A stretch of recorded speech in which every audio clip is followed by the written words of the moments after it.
We're recording now. Anybody have a problem with being recorded? Let's get that now, right? I think it's a felony, I have to tell you. It's at least a visit. Anyway, excuse me. Anybody have a definition of the rule of law? Anybody want to come up with one? We're going to go a little Socratic today with law school. You're all right. Anybody have a concept? Like, what do you think the rule of law, what does it mean? What does it mean when Barack Obama uses his favorite term? The rule of law.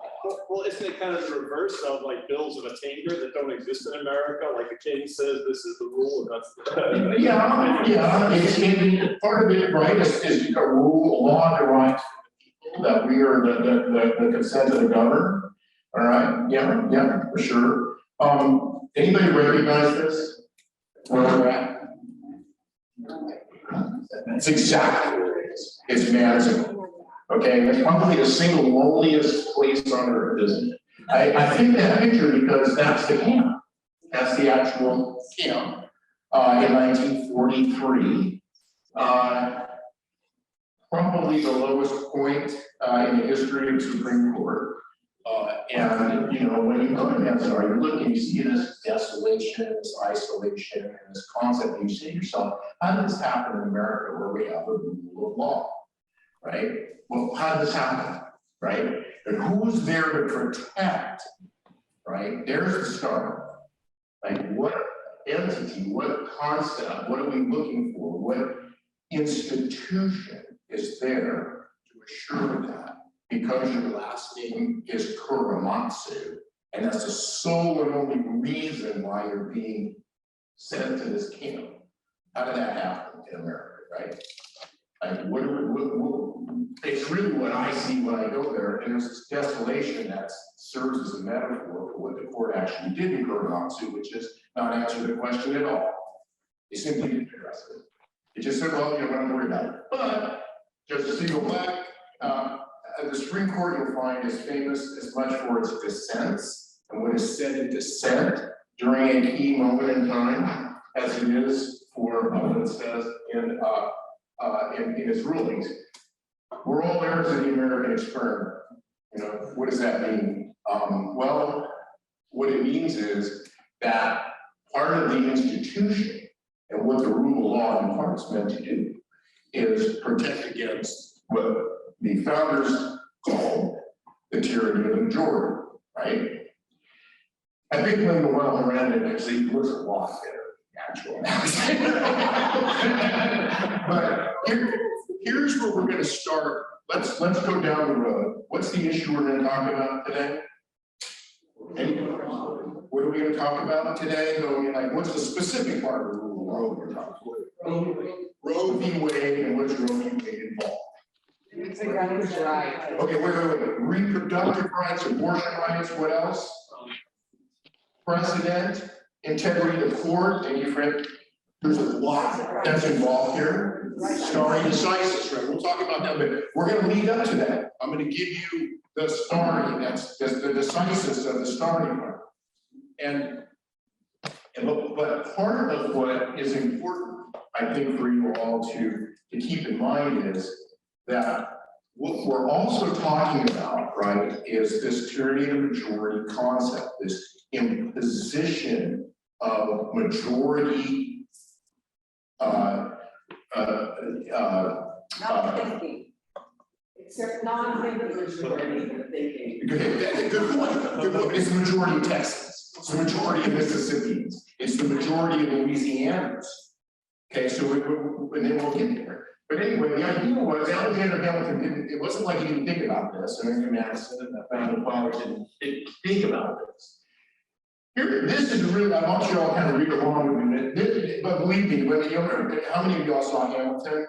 Right, yeah, for sure. This was the hardest ever job ever. The Federal 78 just goes on and on. It has 17 clause sentences.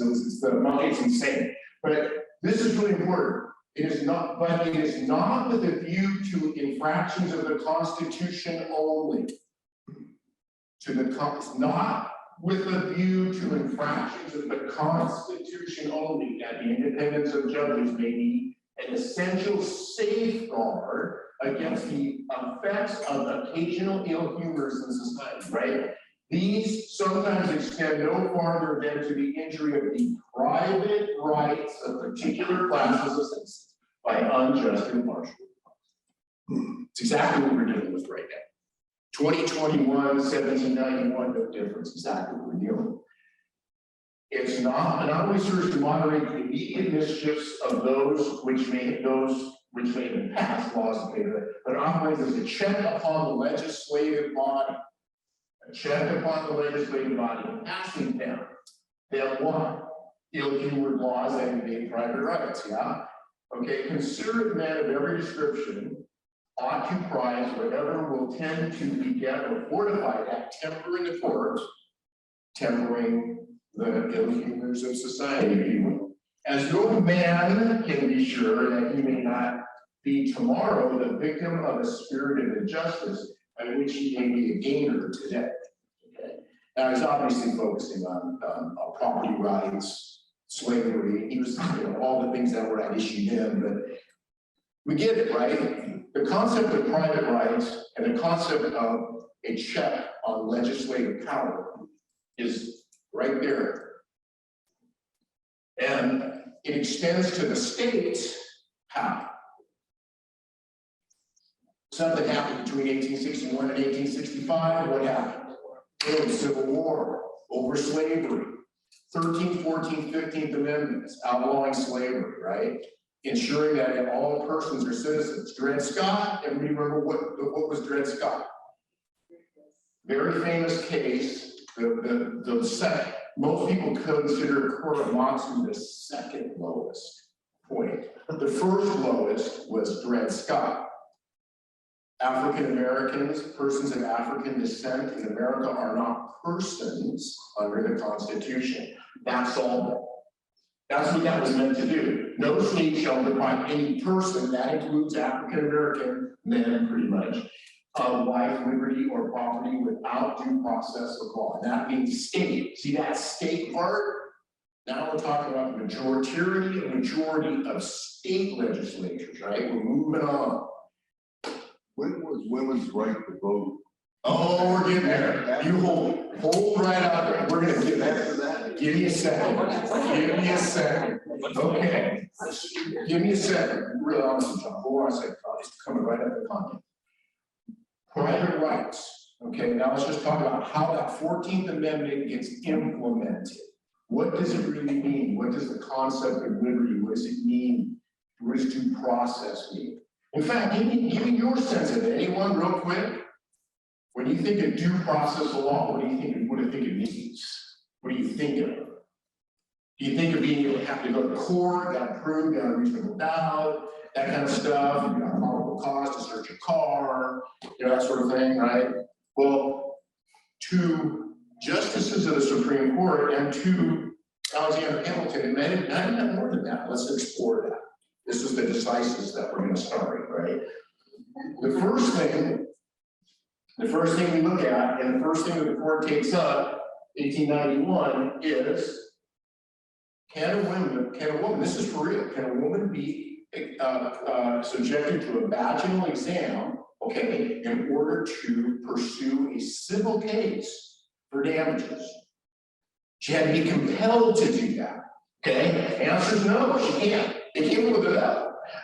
No right is held more sacred or is more carefully guarded by the common law, okay, the common law being ancient English precedent that we adopt and have developed over the years, than the right of every individual to the possession and control of his own person. Don't they use the his even though a her was involved? Free from all restraint or interference of others unless by clear and unquestionable authority of law. As well said by Judge Cooley, the right to one's person may be said to be a right of complete immunity, the right to be let alone. Where does DNA fall in that? Good question. And exactly, is there a compelling interest? We're going to come up with a bunch of different standards where that could apply. Again, we're trying to compress what I studied for 3 weeks in law school in 1 hour. So we're gonna do the best we can. Right, here we go. Okay, next thing is not just bodily integrity. There's some more decisives to start, right? Personal liberties. What are those? What are those? Without doubt, this is Meyer, 1923. This is a law that said, I think this was the education case, wasn't it? Yeah, I think it was. Where basically it said, you can't teach German or something like that. It was like, it was this law that related to compulsive education. Sort of like, you know, this whole idea of, you know, only English in schools concept and Prop 187 and all that. It's got a long history. Without doubt, and this was German, by the way, it wasn't Spanish.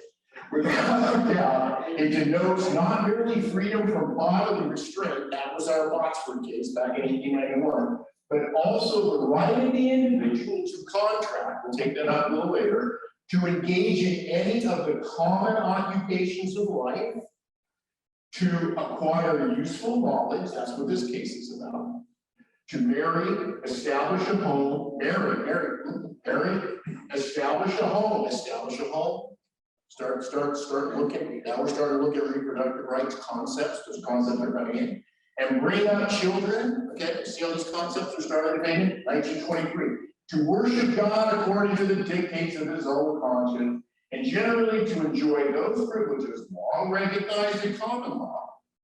There's that common law again, as essential to the orderly pursuit of happiness by freedom. Essential to the orderly pursuit of happiness by freedom. Here we go.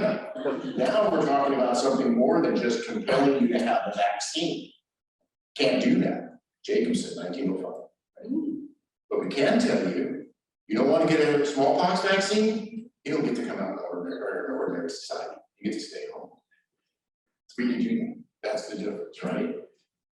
But there are limits, but shoot, that sounds like what? The court can do whatever it wants? It can just tell you whatever? No. Here, this is the great Justice Cordoza, one of the most famous of all jurists, telling us that 14th Amendment we read, those like 16 words or whatever, 14th Amendment includes only those rights that are the very essence of a scheme of ordered liberty. That can considered to be the sine qua non, you know, explanation, what it is that this order, this liberty, this due process, you know, right can be, not the process part, gotta go to court, you know, gotta have, you know, probable cause, that kind of thing, but this more personal, private rights idea. Rooted in the, now this is really important. I want everybody to read this twice. Rooted in the traditions and conscience of our people to be ranked as fundamental.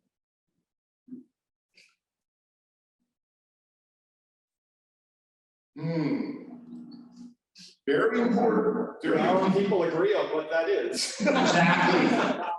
Exactly, but let's keep it in mind, very important.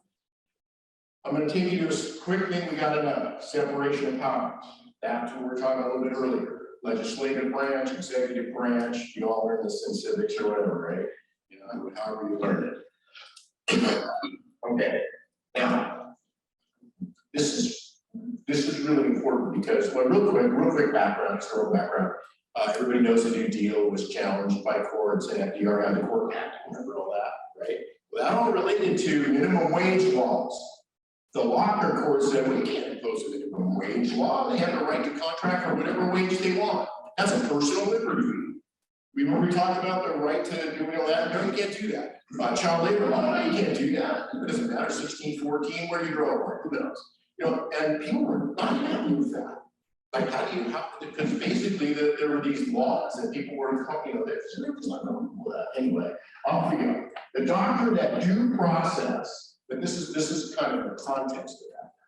That due process authorizes courts to hold laws unconstitutional where they believe a legislature has acted unwisely as long as it's been discarded.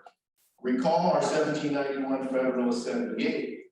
Sometimes the ill humor of society, no, they're a little complicated. We have returned to the original Constitution. We have returned to this, is that, you know, This is saying that this is what we do now. We don't do this locked stuff anymore. We say minimum wage laws are no good because you got to write a contract, right? We have returned to the original constitutional proposition that courts do not substitute their social and economic beliefs for the judgment of legislative bodies. Now, they didn't just say economic. They didn't throw religious in there either. Social and economic beliefs for elected pass laws. As this court stated unanimous opinion in 1941, we are not concerned with the wisdom, need, or appropriateness of legislation. Legislative bodies have broad scope to experiment with economic problems, and this court does not sit to subject the state to an intolerable supervision hostile to the basic principles of our government or beyond the protection which okay, now this case was about an economic law, right? This case was about, and it was it was just basically a 1963 that's not that far past the New Deal, right? It's only talking about 18 years past the New Deal, right? And it was firmly establishing a position on economic issues, right? And the court's not going to tell legislatures what to do. We don't sit as a super legislature, right? But this is the precedent. This is the concept that all persons who detract from the concept of reproductive rights, all persons who object to the court's current position, maybe not for long, on reproductive rights, this is the body of law they rely on. This very body of law. Now, we don't sit as a super legislature to impose our social and economic beliefs on the state of Mississippi. Okay? Next. But, oh, hold on, 1 year later. This is 1 year later, Estelle Griswold, a famous reproductive rights advocate and civil rights advocate, by the way, was not going to let the state of Connecticut tell people they couldn't use contraception. My gosh. Now, where were women driving to New York to do in 1963? Get diagrams. Because you couldn't get one in the state of Connecticut. So, what did Estelle Griswold do? She did something for the first time ever in the history of America. She intentionally violated a law in order to get it to the Supreme Court. She was the director of Planned Parenthood, and she got some folks who had the gumption to do it, kind of like freedom riders, in buses, only this time they opened up a Planned Parenthood thing. And all still, she said, you know what, we're just gonna do it. You doctors are gonna put them diaphragms in. You doctors are gonna go to jail. Well, they went to jail, but here they were, right? And the court, God bless them, took it up. And 1 year after they said, we're not going to tell you all about our social and economic beliefs and all this stuff, and we're not going to act as a super legislature, they told the state of Connecticut what to do. And here's how they did it. Marital relations were a basic right of privacy older than the Bill of Rights. You remember our decisive cases back here, the marriage and the right to raise children and worship God. There it is, right there. It's older than the Bill of Rights, for God's sake. We don't need it. It goes way back to Adam and Eve, for crying out loud. Okay. First, and then what they do is, okay, now we're going to stop this. We got contacts with this stuff. I don't know if I can make it require people to get to the fun part. But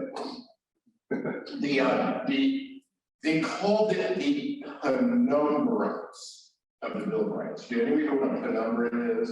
And when you have a solar eclipse, just want to explain it? So that's the height of it?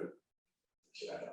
There's two different shadows. An eclipse creates two different shadows. An umbra, which is a very good, which is an opaque shadow, and a penumbra, which is sort of like a gray shadow. Well, it's the penumbra. This is the penumbra of the eclipse of the 14th Amendment. This is how they did it. They said, okay, well, the First Amendment says we got to think everything that First Amendment generally protects this concept of associating private, right? So there's a First Amendment sort of thing going on in there, your expression of your right to use that.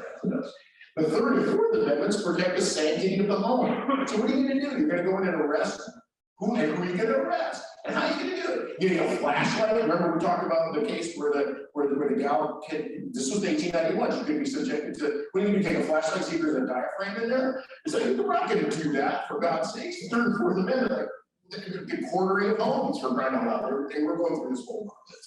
And then the fifth amendment, you get to keep stuff private. Darn it, this is private. They're trying to struggle. They're struggling with what Alexander Hamilton was struggling with in 1791. There's these private rights. There's these things. There's the sanctity. There's something there. And I can't tell you what it is exactly. But I can tell you that we're not going to subject a woman to a vaginal exam so she can get damages for a doctor's trial. We're not going to subject, we're not going to tell people they can't educate their kids, that they can't learn German. We're not going to tell people that they can't use the diaphragm. We're just not going to do it. We're just not going to do it. So let's see. And then there's the famous Ninth Amendment. Anybody heard of the Ninth Amendment? Don't even know what it is? I'm going to memorize. I'm going to first memorize. A lot of Second Amendment stuff going on right now. I don't think anybody who wrote the Second Amendment thought it would be subjected this much interest. But here it is. It's the enumeration in the Constitution of certain rights shall not be construed to deny or discourage others retained by them. It's a savings clause, right? Word of my lawyers, right? It's a savings clause. It's like, well, just because we said all this doesn't mean there isn't other stuff that could be there. There's other rights. We're not saying that these are all rights. There are other rights. Oh, really? Or nobody's ever used the Ninth Amendment for anything because it's just, it's a Pandora's box, right? It really is. Yeah, they did. And the question is, do you think Hamilton was thinking about this? I'm like, Hamilton was in the room, right? He's right, if you will. And was he thinking about it when he wrote Federalist 78? Is that what he had in mind? I don't know. Right? Maybe not. But if he thought there were private rights, maybe he should have wrote something in the Constitution. Maybe you're right. Yes. But his budget, it really was. All right, let's take it. So now we know that whatever they said in 1963 about we don't act as a super legislator or whatever, because we don't do it, probably won't do it. Okay. Well, no, okay, if you're counting your costs, I don't get it. The next big case, right? This is, and it doesn't stand for just the issue. It just doesn't. It is the right of privacy and the idea that there are private rights that we found in this country on principles that include private rights. There are private rights. There are many of them. And interestingly, this recent court has recognized those private rights in terms of LGBTQ, in terms of other concepts and speech. We have private rights in this country. And Roe v. Wade, very important, 7-2 decision. No concurring decisions. No, I think this or I think that. 7 people. Person who was chosen to write the opinion in Roe v. Wade, the only Catholic on the court. The only Catholic on the court. Right? How many Catholics on the court now? 7. There's 7 Catholics, 2 Jews, no Protestants. No Hindus, no Muslims, no secular Hindus. 7 Catholics, 2 Jews. But the only one was black men. I say that because the Chief Justice at the time wasn't too stupid, was he? Okay? He wasn't that stupid. Okay, and let's think about this. Let's go through Roe v. Wade real quick. Inherent in the Constitution is a fundamental right of privacy that protects women's choice. I think that's kind of where the pro-choice movement comes from, because that's correct. And maybe not such not the greatest choice of advocacy. We'll take that up later. But that's it. First, and so what they did was they established a 3-trimester right. So it got a little bit legislative here. Okay, again, yet another problem, right? We're looking for underlying concerns here, right? First trimester, no regulation by the state. Well, when you have a right, and you say it can never be regulated by the state, now what do you say? Well, what happened in Karamazov? What happened in Karamazov? You could argue, okay, that the compelling interest of Pearl Harbor, the Banzai warriors who wouldn't surrender but would rather die. Okay, you want to talk to my Uncle Joe about Karamazov, who was at Iwo Jima? Okay, let's go talk to my Uncle Joe about it. They wouldn't surrender. He was amazed. They would rather die. They would rather die. So we have a story. We have this thing called climate of opinion, Weltanschauung. The idea of like, what is the climate of opinion of the world? What do we think? How do we think? Well, if you say that no regulation at all, that doesn't leave a compelling interest safety valve, does it? It doesn't say, well, I have a compelling interest in protecting the people of Santa Barbara from a bomb. So I'm just going to put Karamazov in this place for a little while, and we'll figure it out later. Okay, and maybe that's a legit argument. I'm not going to say it isn't. You know, I mean, like, would be it for me to tell my Uncle Joe it was a very good idea to put Karamazov in that concentration camp. But, right? Interestingly enough, you said about your Uncle Joe, my dad said that because black troops didn't have ammunition, the Japanese would surrender to them.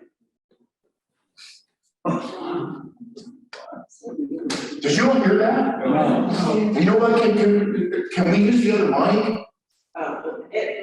It's a better machine, so we'll talk about it. My dad, in contrast to what he said about his Uncle Joe, my dad tells the story that he was on Guam, that the Japanese troops would surrender to the black troops because they didn't have live ammunition. Wow. And what that points out is whose world view? Whose Weltanschauung? Whose climate of opinion? And that's what we're talking about. We're talking about. Handy mic, if that would be helpful. I think we're okay. I'll repeat it. I'll repeat it over. But thank you for shutting that out. But and so the next one is reasonably related to maternal health. Now, what they're saying is, okay, now reasonable relationship test. Yeah, I told you about the compelling interest test. Now this is called a rational. So he didn't really quite say that. He said reasonably related to maternal health, not rationally related to a government interest. That's the standard. The standard when we look at a regular old law is it rationally related to a government interest? And the legislature can say, yeah, it's rationally related to some interest that the legislature has. We can restrict your liberty. Because that's if it's not constitutionally protected. If it's a constitutionally protected liberty, it's subject to a thing called strict scrutiny. Right? We're going to look at it real carefully, and there has to be a compelling interest. Right? Well, there's no compelling interest standard first trimester, states got to stay out. Second trimester, there's not a rational relationship test. We got this reasonably related to maternal health. Very good though, Justice Black. I mean, this is actually pretty smart, and there's a reason why. Third trimester at viability. At that time, viability was roughly 26 to 28 weeks. Now it's roughly 23 to 24 weeks. Hasn't changed much. Third trimester at viability, state may prohibit abortion altogether, provided there are exceptions to protect the health of the mother. So now we have a rational relationship test, right? And that we need to protect the health of the mom. Okay, all right. So that's wrong. Okay, which has been overruled already, by the way, ladies and gentlemen, by most lawyers' standards. Okay, if you don't think Roe v. Wade has been overruled, you're wrong. It already has. We'll get to that in a moment. But here's why they recognize. Let's just start with the fundamental idea that there's a right to this choice. Right? How do they come to that? I'm not kidding you. This was the bulk of the decision. Roman law afforded legal protection. Roman, gee, worried about what Caligula thought about him. Okay, 4 paragraphs, I kid you not, 4 paragraphs, and they're long paragraphs, and they're well thought out on dealing with Hippocratic oath, and the Pythagorean school's response or acceptance or whatever, talking about Greeks and Hippocrates and Pythagorean school for 4 paragraphs. Right? Then we go to the English common law. Okay, now we've got something relevant. Now we're talking about how our country was founded. What is our country founded on? What is it that we think? And how do we think? And it's the English common law, right? All right. Anybody read Cider House Rules in this group? Okay. Right? Yeah. Well, the concept of quickening, right? Quickening. When the baby starts moving in the womb. Okay to abort before then. Not okay to abort before, after. And what was the Welton shown? Okay, what was the climate of opinion at that time? Well, it was driven in large part by Christian, Judeo-Christian values and Judeo-Christian beliefs. And I want you all to think about that a little bit as we're going through the next part of this, all right? Because there is a Judeo-Christian articulation of those beliefs. It's called the Canon Law. This is Catholic. Remember, 7 Catholics on this court. Not an abortion. It's just not an abortion. You're not aborting life. If you're doing it before 40 days, if the baby has a penis, and 80 days if it doesn't. And that's for real. That's the Canon Law, right? And then we talk about American law, all right? And American law, prohibitions in the early 19th century, right? And they really focused more on quickening. But there were laws, and the laws were designed in part to protect against the kinds of things that were concerned in this court, which were there were men dying on the streets because babies did not have to perform abortions, and it was done poorly, and people were dying. And it was a approach. Okay, it was also an issue of, I mean, we'll get into that. We're going to do a 2-parter here, and we'll get into this, to the role of faith-based organizations and all of that. So, but what we're going to do, we're going to stick with law school here. I'm going to go just opening this up to y'all for a moment. Okay, but by 1950, okay, those laws were all on the books, and abortion was pretty much illegal. And in 1998, I think California and New York were the only 2 states at the time of the world that had clear laws that allowed abortion. When was the Canon Law? Augustine stuff. Oh yeah, it's ancient stuff. This was super ancient stuff. But it's still on books at the time they were doing this. And like I say, you're like institutional paternalism. But they didn't know. It's the gender. Exactly. Really. Yeah, thank you very much. Yeah. Thank you. I had an ultrasound back in 1862, right? Here it is. You're getting it. You got it. Yeah. We're going to send you to law school. You're going to be a constitutional law professor. Yes. It was pretty impressive. The basis for 19th century abortion laws, and they looked at that. The court, Justice Blackmun's clerks, right? Looked at that stuff. Prevent illicit sex. Nah, they weren't really serious. They just weren't. Health of the mother, abortions were dangerous prior to antiseptic procedure. And they were. And they cite that in historical records. And they can see it, they find it, they go through all these historical records. Right? And then they look at protection of prenatal life and they determine, you know what? They really weren't that worried about it. There's no like legislative discussions about it. They have these clerks, they work really hard, and they're kicking butt. Okay, and they have rooms full of what we call Brandeis briefs, which are briefs that are written to give the court social, the climate of opinion, if you will, of you know, like here are all these social findings, here's all these fact findings, here's all this stuff. 75% of women who are denied access to abortion in Mississippi are Black, that kind of stuff, right? That's called a brand equity. Here we go. So they were giving us, they were looking at this, and they're going, now I'm going to stop it. Just a quick second, call time out to them. Who should be doing this? Listen out, these two slides, right? These two slides. Who should be doing this? Legislating, articulate, defining, or judging. I'm trying to understand what. Who should be doing this analysis? The legislature, the courts, the president, the district attorney. Who should be doing this analysis? Religions. Religions. I would just point out personal conscience.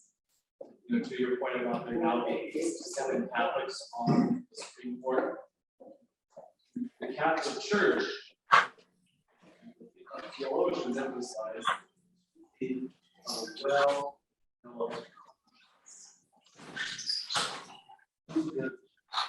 that in lots of matters. And so to have, let's say, these 7 Catholics who have their own consciences, their own moral opinion about matters, how does that intersect with their independence as judiciary? There you go. Applying a rule of law which is not about their personal beliefs, but about all the other considerations. Everybody could hear that, right? Super important point. I'm glad that, thank you for that. Really, it's an excellent point. Exactly the kind of thing I'm trying to generate with this. Because there are answers and there aren't any answers, right?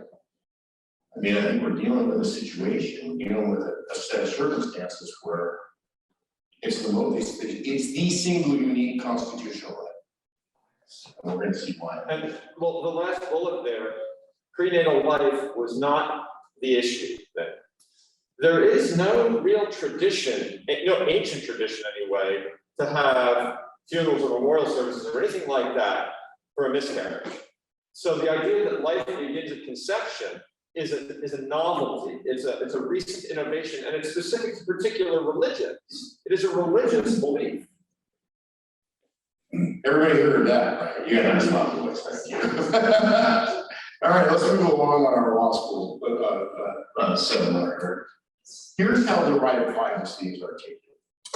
Okay, the 2 comments we just heard really frame the issue really well. Okay, because what this is, it's the only constitutional right, okay, that involves, okay, and this is true, okay, the termination of potential life. And so, I mean, we can talk about education, we can talk about the right to marry, we can talk about the right to marry to whom you're married, we can talk about the right to engage in certain sexual conduct, we can talk about all of that. Okay, this is the one and only constitutional right that has anything to do with the termination of potential human life. And it raises these very significant issues of conscience, issues of religious background, so all of that. But what did Justice Blackmun focus on? And this is the most important slide I'm going to put up here. We're going to go through a whole bunch of slides from this point on. I'll go real fast. But this is the most important slide we're going to read. And I say Justice Blackmun, it's 7 members of the Supreme Court all agree this is our decision. We're standing by it. 7 very well-regarded members of a very good Supreme Court. The right of privacy is broad enough to encompass a woman's decision whether or not to terminate her pregnancy. Okay. The detriment that the state would impose upon the pregnant woman by denying this choice altogether is apparent. And now, what is apparent about it? What is apparent about it? Force upon the woman a distressful life. Psychological harm may be imminent. Mental and physical health may be taxed by child care.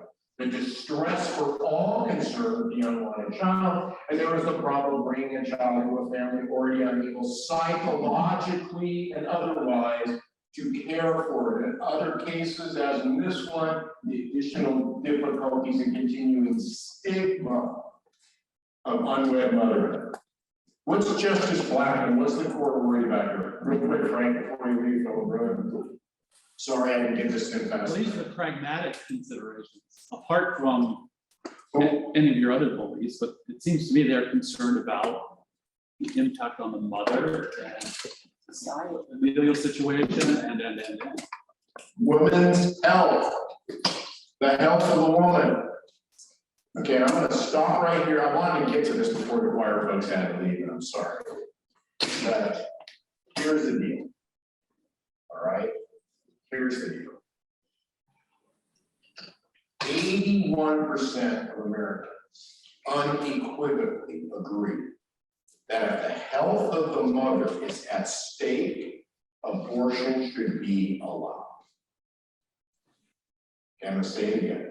81% of Americans will answer the question, health of the mother's at stake, health of the mother's at stake, abortion should be allowed. The right should be protected. The state should not tell the woman she has to have the baby if her health is at stake.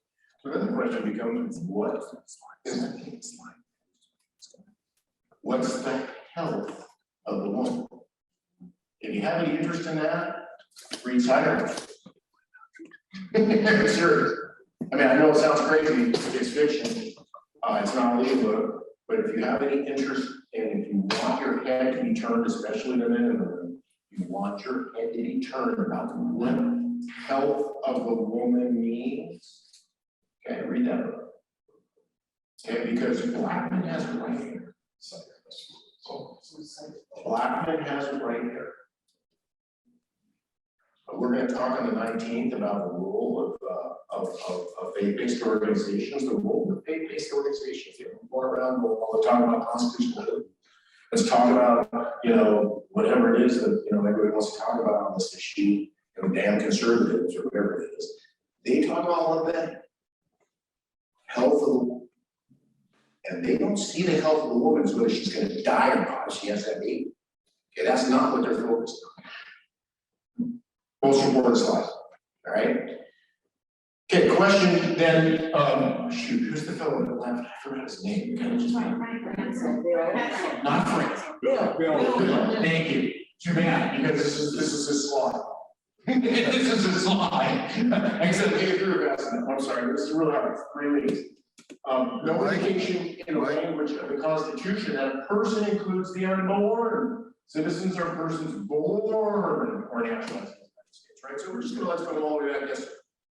For the folks on the Zoom, would you mind moving a little bit in that direction? So we Oh, they can't see me. Or they want to see me? Is that what they're saying? They're all up in arms. They want to see it. They physically want to see me. I am. So I want to say hi to Carol, Gloria, Nancy, and Rebecca, and thank you, and here I am, and I'm sorry. Okay. I was waiting to get in, I didn't get in, but that's why I'm here half hour late. I wonder who controls letting other people in? Well, I know that, all I know is Let's that read it soon. I waited. Sometimes when I do it from home, you go to the other, there's 2 ways to click on that screen. One puts you in hold, the other, it lets you in. Oh, While you're changing things, could you also advance the slides to where you are? The Zoom slides are where? I'm We doing, are now. it should be matched up right now. No, we're on the title slide. We've been all meeting on the title side. What? Oh, well, Well, never I'm mind. looking at the screen right now. Kevin had moved it. Rick said I just hit the forward button and what's on this screen matches that. And he said, It has since Kevin started doing it a while back. I was watching and I kind of tickled him with my eyes and Kevin caught it up, but that surprises. Rick said it was a setup issue, so never mind. Just go ahead and proceed. I'm gonna have to, again, we got 3 weeks. What's that? Select the use presenter view.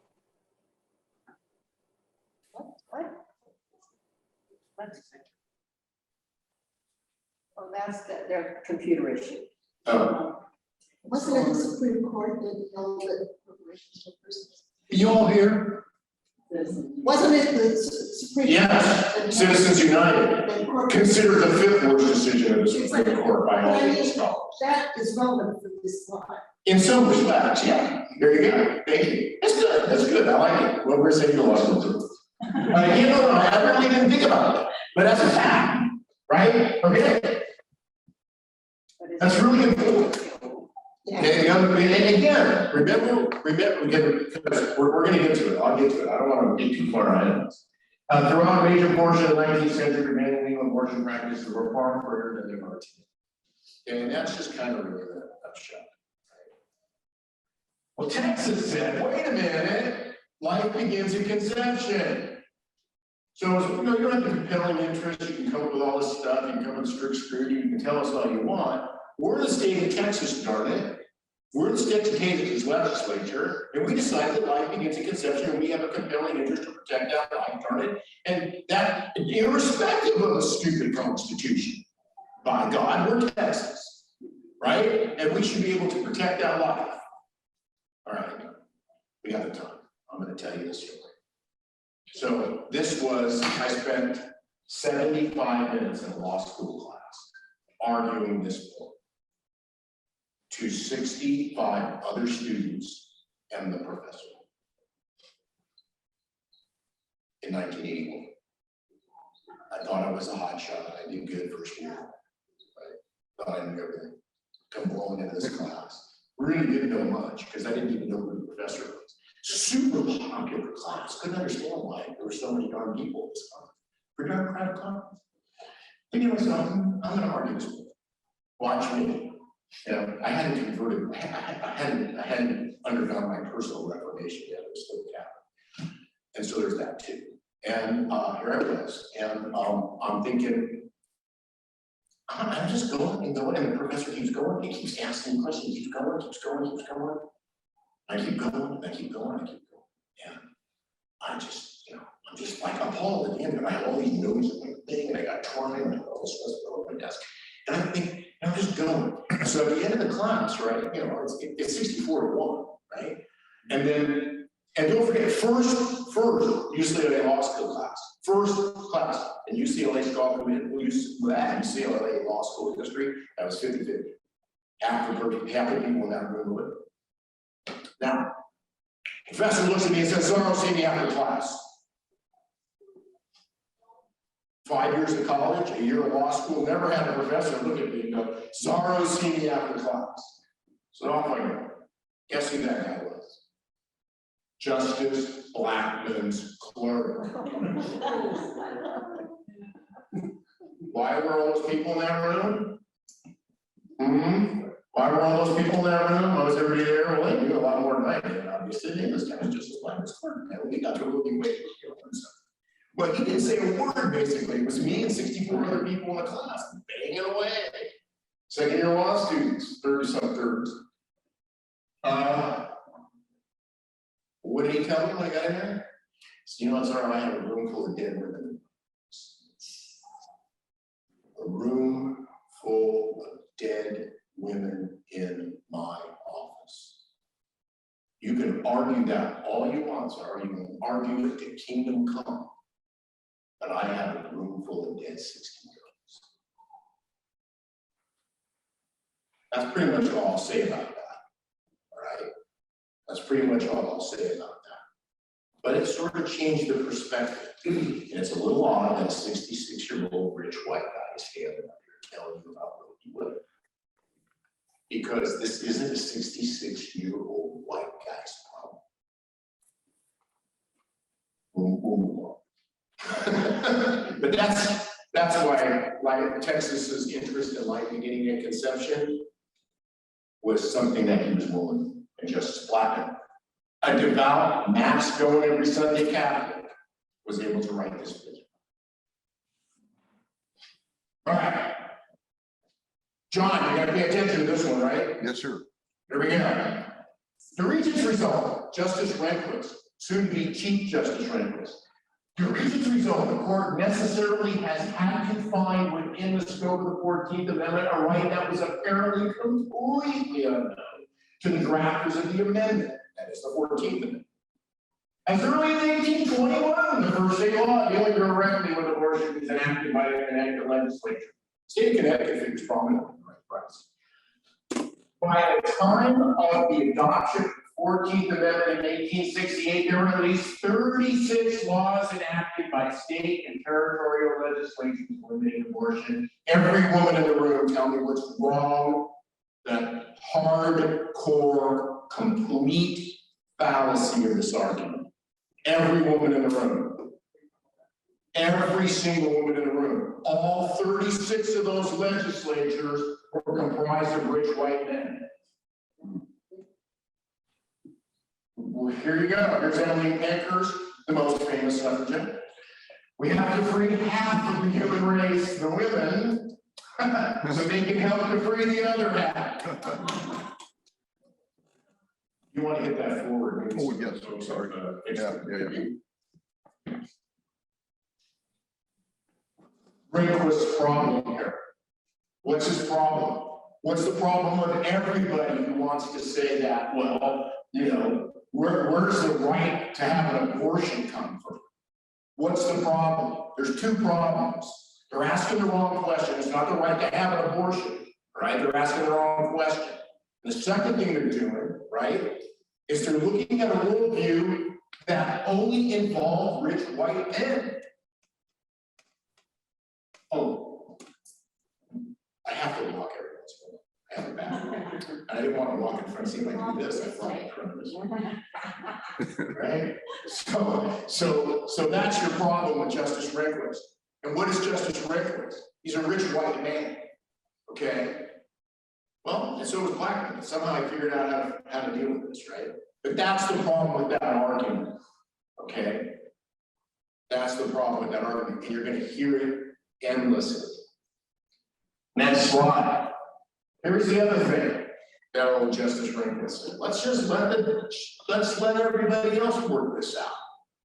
Let's let the states kind of figure it out on their own. And here, I want you to pay real close attention to this, because this is where Dobbs is going. And I'll get through, I'm gonna have to kick some butt. If the Texas statute were to prohibit an abortion even where the mother's life is in jeopardy, okay, mother's life is in jeopardy, okay, so don't worry, he's not focused on woman's health, he's focused on whether she's gonna die or not. I have little doubt that such a statute would lack a rational relation to a balanced state of check. But the court's sweeping invalidation of any restrictions on abortion during the first trimester is impossible to justify under that standard. And the conscious weighing of competing factors that the court's opinion currently substitutes for this established test is far more appropriate for legislative judgment than to judicial. Image, everybody's image of Manzanar. It's a lonely place out there sometimes. If you're a 16-year-old pregnant woman, it's a lonely place. You're an emotional Manzanar. You know, here we go. Planned Parenthood, you can't see this is what overruled Roe. Okay, real quick. I chose these two competing slides. That trust women, I like that. I like the idea of trust women. But pro-woman, pro-life. Okay, I mean, it's a legitimate position. Okay, I mean, I don't mean to suggest that there isn't a legitimate position, but there are a lot of women who feel strongly on this issue and strongly in favor of what. Okay, so the question is, what limitations can the state impose? Remember, we had a 3-trimester test. It's kind of hard to know. And, you know, first trimester, not the second trimester, health, you know, as long as you protect the health of a woman, third trimester, you know, rational relationship. Well, they threw that out. Forget about that. And they also threw out the concept of strict scrutiny altogether. The idea that the state had to have a compelling interest, and it had to prove its compelling interest. It couldn't just say, well, you know, in the abstract, or you know, anyone can imagine a compelling interest. A rational relationship between the law and the denial of liberty, right? So what can we do? Can we require informed consent in a 24-hour waiting period? The answer is yes, because we're gonna impose this new thing called an undue burden test.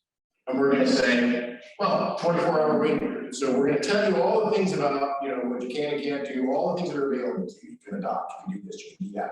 And now you have to wait 24 hours. Yeah, you can do that. That's not an undue burden. Parental consent for minors? Yeah. I get why the state's worried about that. So yeah, you can do that. As long as a minor who, you know, was raped by her father can go to a judge and say, hey, call me out, right? A spousal notification, they said no. Because, you know, the husband beat her up or something. I don't know. Go figure. Okay, reporting requirements, in other words, you know, that the provider had to report and say that they did all these things and write out a little thing, and you know, the doctor had to go, yeah, you can do that. And medical emergency for post viability. Okay, so that means that we're talking about, you know, like it's a narrowly defined health of the mother. And they said that was okay. But what really comes out in this case is the rancor and bitterness of the court. Only 3 justices wrote the opinion of the court. Remember I told you it was a 7-2 in a row? 7 justices wrote the opinion, 3 wrote the opinion. How did that happen? You might ask. Aren't there 9 justices? Doesn't it require at least 5 justices to get the answer? Well, the answer is no. You can have what's called a plurality decision. Those of us in the law, practice law, hate these things because you really don't know what you're doing. Okay. Sidebar, no one on the Supreme Court has ever tried a case. No one on the Supreme Court has ever presided over a trial as a trial judge. No one on the Supreme Court has ever represented a client. Well, the one I'm talking about, 92, and on out. Amy Coney Barrett never tried a case, never sat as a trial judge, never represented a client. Kavanaugh, Sotomayor, the Kagan, I can go on. So when this is why we have these things. One justice says, well, strict scrutiny should apply, but it doesn't. But anyway, that's all right. This is a new hardship thing, but I would strike down the weight here, you know.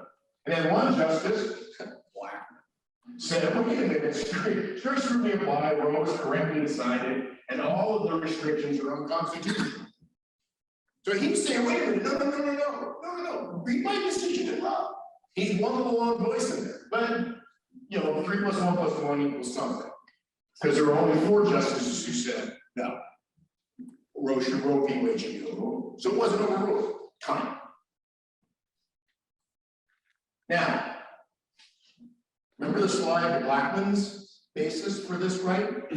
This is Justice Sandra Day O'Connor. She's writing in court. 3 people. Our law affords constitutional protection to personal decisions relating to marriage, procreation, contraception, and you've heard this before. We're going all the way back to 1920. These matters involving the most intimate and personal choices a person may make in a lifetime, choices central to personal dignity and autonomy, are central to the liberty protected by the 14th Amendment. At the heart of liberty is the right to define one's own concept of existence, of meaning, of the universe, and the mystery of human life. Beliefs about these matters cannot define the attributes of person. Were they formed under the compulsion of the state? Is that really what this is about? The mystery of life? Concepts of the universe? I mean, kind of easy to attack this one, isn't it? What was Blackman saying? It's about the personal health. It's about the emotional well-being. It's about a 16-year-old mom and an emotional man's arm. It's about a 22-year-old in an emotional man's arm with 3 kids and a husband who's not doing so well, who's a drunk. That's what this is about. That's what Blackman thought it was about. Okay, I don't know what Connor thinks it's about, but here she's on the mystery of the flipping universe. All right, I'm editorializing, sorry. Okay, oops, backspace. Okay, and here's the undue burden test for all the parents. Now, an undue burden exists in the provision of laws and valid for purpose or effect is to place a substantial obstacle in the path of a woman seeking an abortion before the fetus attains viability. I apply lots of different standards in my practice. Many of them are hard, some of them are jurisdictional, some of them are duty-based, some of them are causation-based, lots and lots of things, right? This isn't that hard, okay? Let's talk about a substantial obstacle in the path of a woman before the fetus attains viability. So we know that line, okay, viability, that line can change based on medical science, but we know what it is. And we know that we're talking about a substantial obstacle. In other words, you can't make it so hard for her to get an abortion, she really, in all practicality, can't get it. That's not that hard to me. But anyway, it's hard to a lot of people. And this, I put this slide up here because this is, for those of you who can't see it, a ghostly image of Roger Caney, who wrote Dred Scott. And it's being invoked here. It's being invoked by Justice Alito, and here it is. It's no more realistic for us in this litigation than it was for him. This is the guy who wrote Dred Scott, who said that black people are people. Okay? for real, that's what he's saying here. Then it was for him in that to think that an issue of this sort, that they both involve, an issue involving life and death, freedom and subjugation, can be speedily and finally settled by the Supreme Court, as President Buchanan said in his inaugural address. Quite the contrary, by foreclosing all democratic outlet for the deep passions this issue arouses, by banishing the issue from the political forum that gives all participants, even the losers, the satisfaction of a fair hearing and an honest fight, by continuing the imposition of a rigid national rule instead of allowing for regional differences, the court merely prolongs and intensifies the aim. So what he's saying here, what is he saying here? Does he say we need a civil war to figure out Roe v. Wade? Is that what he's saying? Because that's what happened. I don't know what the hell he's saying. Anyway, next slide. Here's Justice Sherry Blackman. Remember the one guy who said, wait, strict scrutiny, no lies, wait. This poor guy. I am 83 years old. I cannot remain on this court forever. And when I do step down, the confirmation process for my successor may well focus on the issue before us today. That is women's reproductive rights. That, I regret, may be exactly the choice between the two worlds will be made. What two worlds? What two worlds? Is it the two worlds between the 19th century 36 states and territorial legislations all comprised of rich white men who decided that it wasn't that somehow we could somehow regulate abortion? Is it that group? There's no doubt, but that world, or that world. Is it the world of again? Okay, you know that law that's the parental consent thing? You want to hear a parental consent story real quick? 14-year-old gets pregnant by her father. Real scared. Waits till kindly. This is a few periods. Finally decide, better tell mom. Tells mom. What do the police find the next day? What do you think the police found the next day in that house? 3 dead people. A dead 14-year-old, a dead mom, and a dead dad. All shot by the dad. That world. Those are the two worlds Blackman's talking about. Remember, if you think I think Justice Blackman is a hero in all this, I do. Because remember, he's a devout Catholic. Devoutly Catholic. But everyone turn to page 966 of a 170-page opinion. 170-page opinion, that's what Casey was. 170 pages. Everybody had to say something. They're all lawyers. But this is Justice Rehnquist, okay? Chief Justice Rehnquist. We have stated above our belief that the Constitution does not suggest that abortion regulations to heightened scrutiny. Accordingly, we think that the correct analysis is that set forth in the polarity opinion of Webster. Forget about Webster, we won't talk about it, it takes too long. Again, we're going to 3 weeks of law school in an hour. A woman's interest in having an abortion is a form of liberty protected by the Due Process Clause. How does he get there?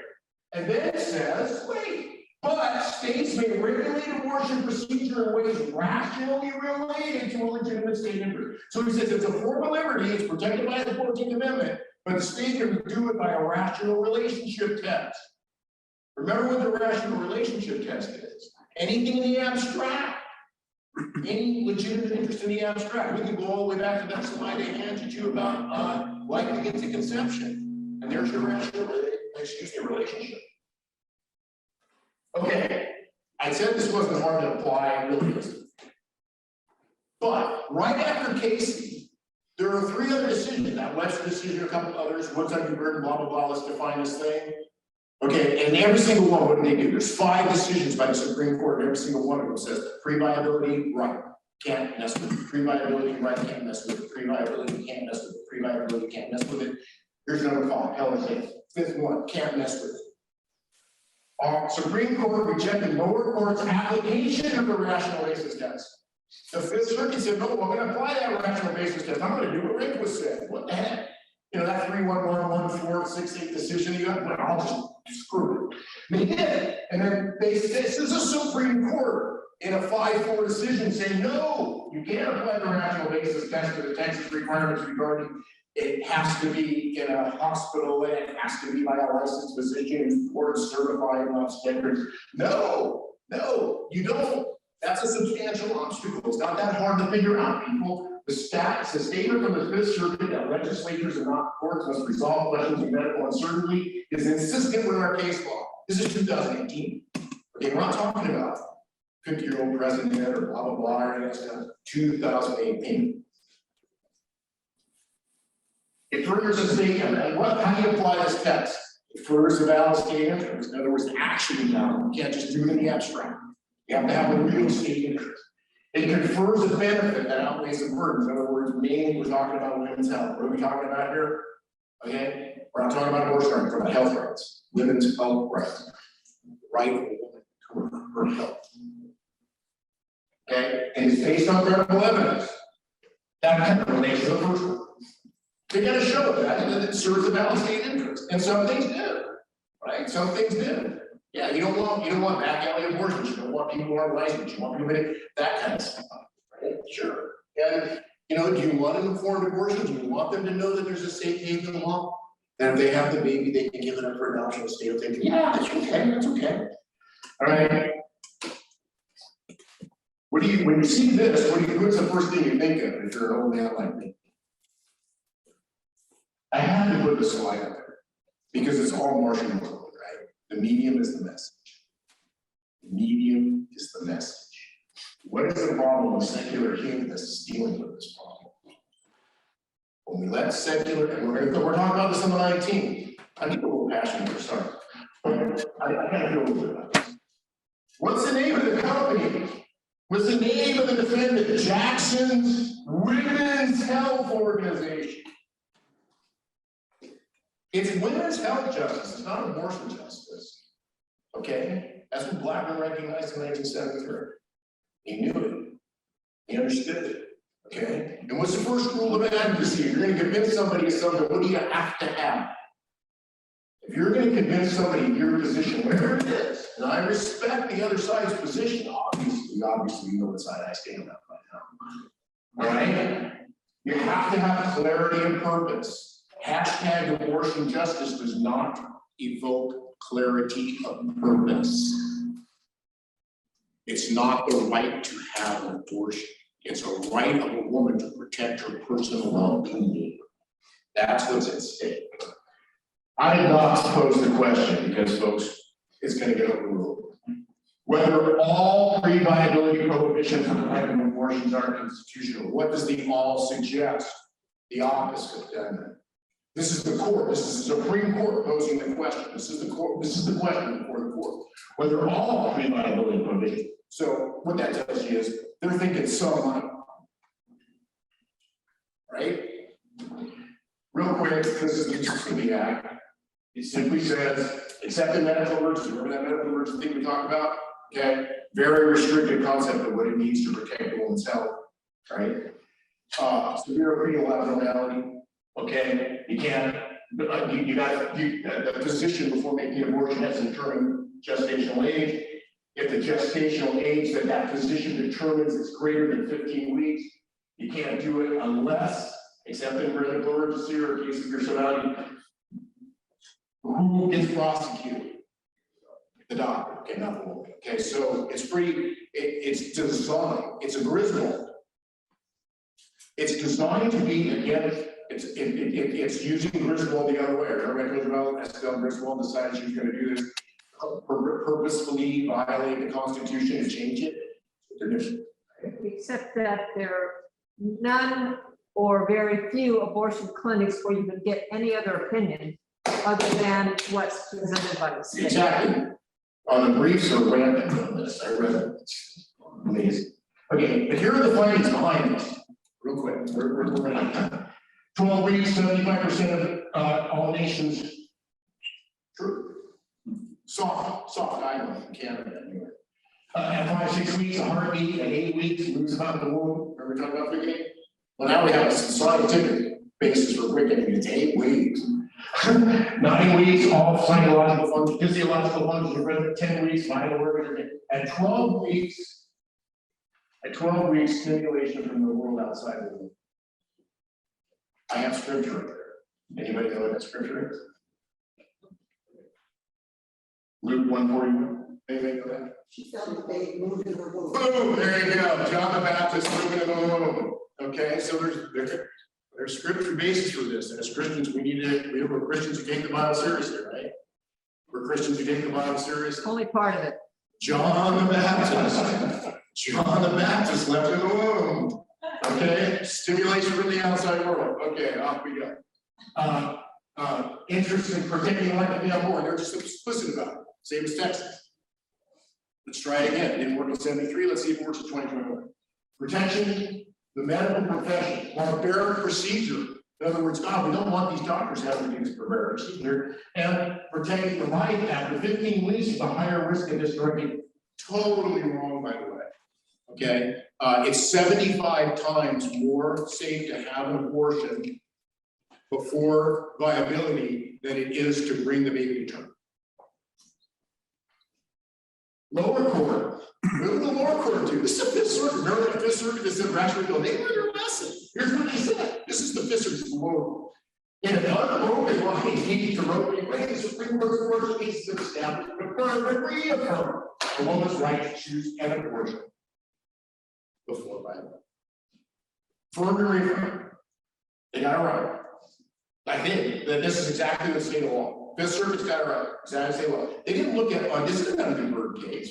This is a prohibition case. This is a case about prohibition. It's the line. Where do we draw the line? That's what this case is about. It's not the line on Newberg test. You draw the line. Sorry, people. But Mississippi is focused on the standard. Gross applied workability only in the sense that employees strict scrutiny predictably required and not yet did. It predictably did. That's exactly right. This is the Attorney General of the state of Mississippi's brief. Casey tried to improve upon Roe, strict scrutiny, blah, blah, blah, and replace it with another heightened scrutiny. That's unworkable. Well, they're just setting a straw man and knocking it down. That's what we say here. We say, well, this is unworkable standard. It's unworkable because you say it's unworkable, and you keep putting all these laws, like somebody can go get $10,000 and chase somebody down in an Uber, right? Who's trying to take somebody from Louisiana to somewhere, Colorado, where she can get a horse, or it was Texas or whatever. That you hear what I'm saying, right? Yeah, that's why it's unworkable. It's unworkable because these states come up with all these flipping laws that are designed to try to make it unworkable. Keep going. Why overrule? Egregiously wrong, no right to privacy in the Constitution, no grounding in history or tradition, the two worlds problem, inconsistent with the historical meaning of the Constitution. What historical meaning? The one that 36 state legislatures all decided, that had no women and had no black people and had no people that weren't rich. And okay, okay. The purposeful termination of potential human life, you've heard of this before. You heard those before, wrong. Okay, what are the changed circumstances? Numerous laws enacted addressing pregnancy discrimination, requiring leave time, assisting child care, facilitate the ability to have babies. Really? Maybe it's the other way around. All 50 states have enacted safe haven laws, right? You can go give your baby up for adoption, no problem, no questions asked. No out-of-pocket cost for consent, contraception, you know, medical science shows that unborn child is taken to human form. Cool. Okay, here we go. I went too long. The ability. Go ahead. The ability of women to participate equally in the economic and social life of the nation has been facilitated by their ability to control their reproductive rights. The exact opposite, if you actually look at it. Okay. 1 in 4 women have had an abortion. The most common reasons for those 1 in 4 to have one: concerns about security, finished education, responsibilities to current children or their family members. Here's an important statistic: 60% support. 60% of American support. Okay, we talked about story sizes. See how much we decide. That's what Jim raised at the very beginning. I told you I'd get to it. It took me a while. Very constant, the rule of law underlying our own constitution requires such continuity over time. A respectful precedent is, by definition, indispensable. To overrule the board precedent is serious business. To do so, the president must be egregiously wrong as a matter of law. This is Justice Kavanaugh. Very recently. Requires continuity and respect for precedent. The integrity of the judiciary, this is Chief Justice Marshall all the way back in the 1804s. Stare decisis is one of U.S. law's favorite and most fundamental because it excludes the possibility of improper bias and mandates that precedent is more to be relied on than my judgment. He is the judge, right? Stare decisis is essential to the integrity of our constitutional system. Permits society to presume that bedrock principles are bound in the law rather than the proclivity of the individual. The composition. Okay. Promotes even-handed, predictable, and consistent development of legal principles. The actual and perceived integrity of the judicial process. That's currently Chief Justice.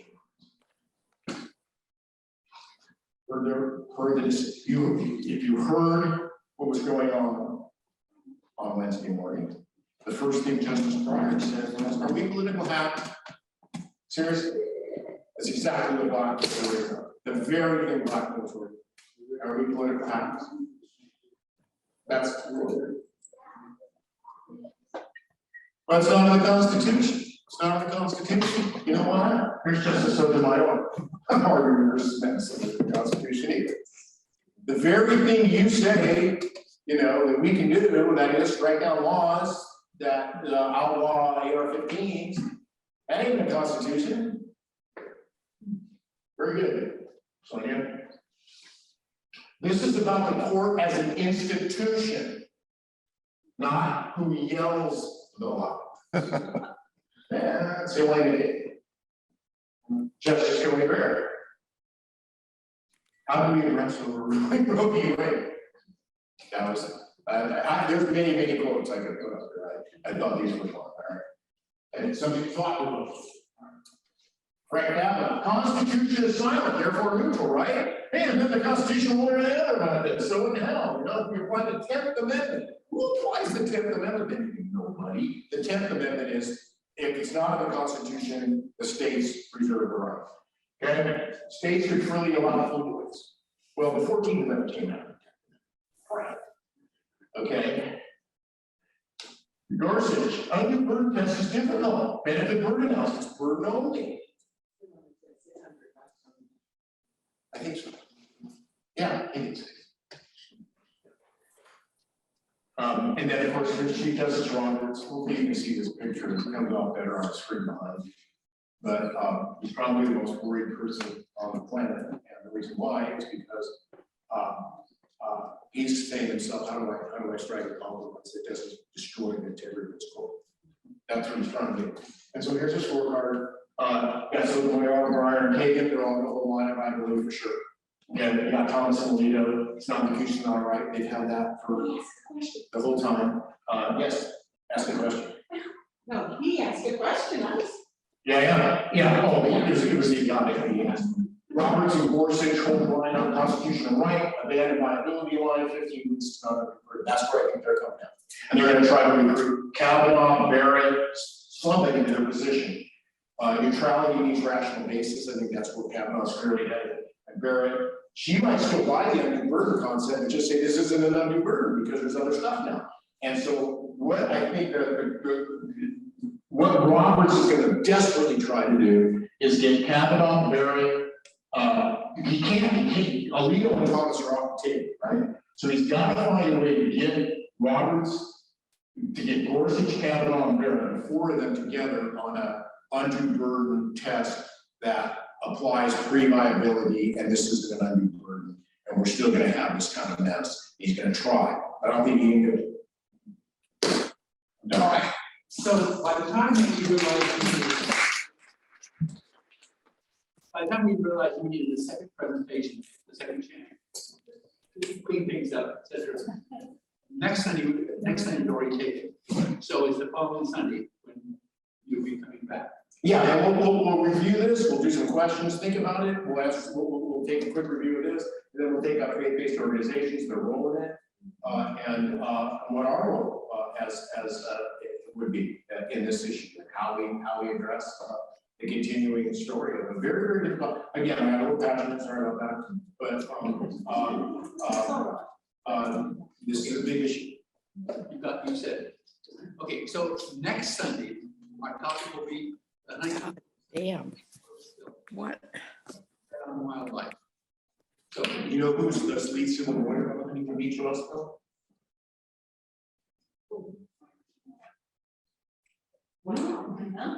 Yeah.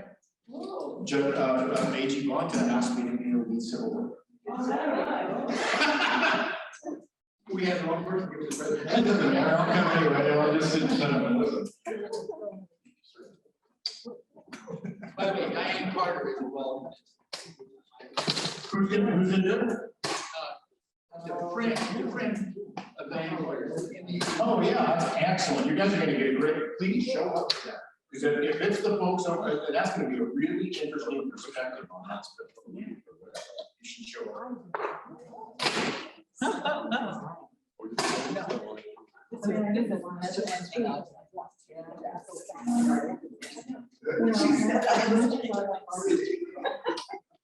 So you remind me. No, it's just really. Because I have no business. Anything. Oh, sorry, you couldn't get in. Yes. She said about how you can go different.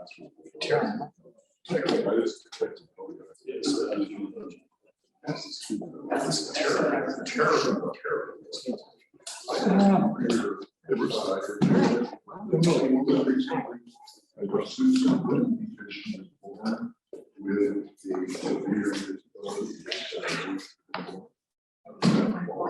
Well, that was.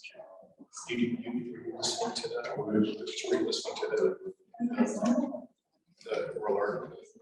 Thomas brother. That's what she was talking about. She said, that was his question. That very issue. Just give me, you know, like, we're gonna do another presentation. You're gonna do another presentation on the 19th. Okay. You know what, John? I'll bring it up. Yeah, cool. I'll make sure I put it in. I'll put it right in here on the 19th. Normally I get a copy of the slides. But I didn't bring my memory stick with me. So I can't do it, but I'd like to get it next time. Of course. I can email it to you. Oh, yes, I would. Very much. This one is back to me. I need some time to. Yeah. I will look at it and then see. There's so much to do. I was terrible. If you would send me the email, Okay. I appreciate it. It's terrible to try to do this. The idea of trying to do this in an hour and 10 minutes, and I watched people who were very interested not able to say. I was kind of frustrated. Yeah. Wasn't able to present. I understand. Maybe we presented a different. It went fast for me and I need to see the slides. So I appreciate it. It's, Oh, back, I gotta go back. it's 3 weeks long. Yeah. 3 hard weeks.